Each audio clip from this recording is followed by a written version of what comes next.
राधे राधे भक्तों, विनायक चतुर्थी भगवान गणेश को समर्पित है।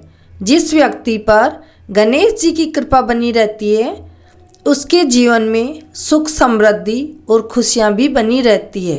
तो आइए भक्तों, आज हम सुनते हैं गणेश चतुर्थी की कथा।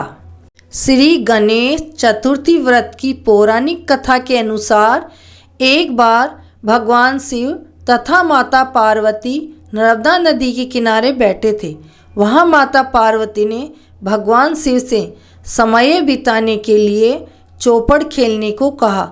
शिव चौपड़ खेलने के लिए तैयार हो गए, परंतु इस खेल में हार जीत का फैसला कौन करेगा, यह प्रश्न उनके समक्ष उठा। तो भगवान शिव ने कुछ तिनके एकत्रित किए और उनका एक पुतला बनाया, उसकी प्राण प्रतिष्ठा की और पुतले से कहा, बेटा हम चौपड़ खेलना चाहते हैं, परंतु हमारी हार जीत का फैसला करने वाला कोई नहीं है, इसलिए तुम बताना कि हम दोनों में से कौन हारा और कौन जीता। उसके बाद भगवान शिव और माता पार्वती का चौपड़ खेल शुरू हो गया। यह खेल 3 बार खेला गया और संयोग से तीनों बार माता पार्वती ही जीत गई। खेल समाप्त होने के बाद बालक से हार जीत का फैसला करने के लिए कहा गया, तो उस बालक ने महादेव को विजयी बताया। यह सुनकर माता पार्वती क्रोधित हो गई और क्रोध में उन्होंने बालक को लंगड़ा होने, कीचड़ में पड़े रहने का श्राप दे दिया। बालक ने माता पार्वती से माफ़ी मांगी और कहा कि यह मुझसे अज्ञानतावश ऐसा हुआ है, मैंने किसी द्वेष भाव से ऐसा नहीं किया।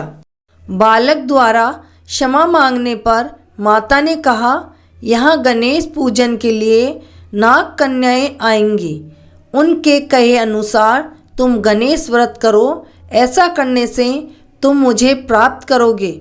यह कहकर माता पार्वती शिव के साथ कैलाश पर्वत पर चली गई। 1 वर्ष के बाद उस स्थान पर नाग कन्याएं आई।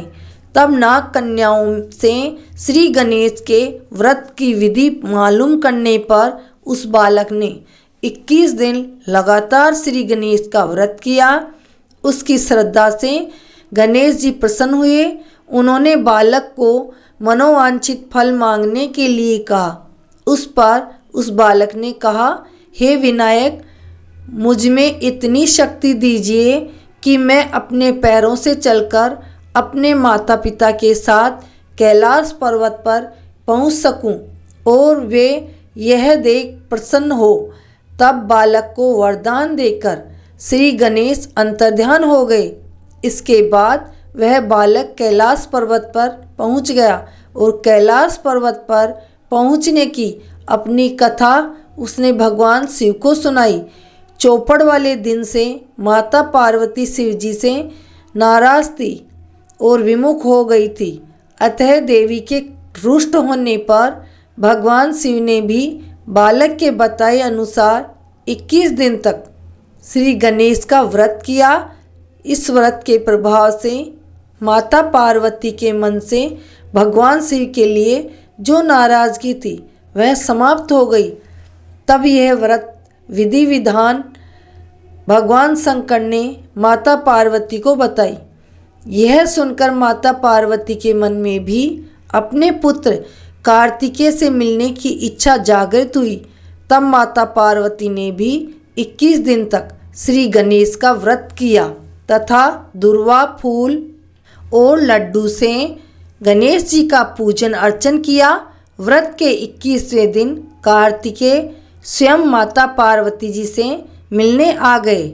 उस दिन से श्री गणेश चतुर्थी का यह व्रत समस्त मनोकामनाओं की पूर्ति करने वाला व्रत माने जाने लगा। इस व्रत को करने से मनुष्य के सारे कष्ट दूर होकर मनुष्य को समस्त सुख सुविधाएं प्राप्त होती है। इस दिन व्रत रखकर भगवान गणेश की आराधना सुख सौभाग्य की दृष्टि से श्रेष्ठ है। गणेश चतुर्थी का यह व्रत समस्त मनोकामनाओं की पूर्ति करने वाला व्रत माना जाता है। इस व्रत को करने से मनुष्य के सारे कष्ट दूर होकर मनुष्य को समस्त सुख सुविधाएं प्राप्त होती है। बोलो रिद्धि सिद्धि के दातार की जय, गौरी पुत्र गणेश जी की जय। भक्तों, ये थी विनायक जी की कथा। आपको ये कथा कैसी लगी कमेंट करके जय गणेश ज़रूर लिखना।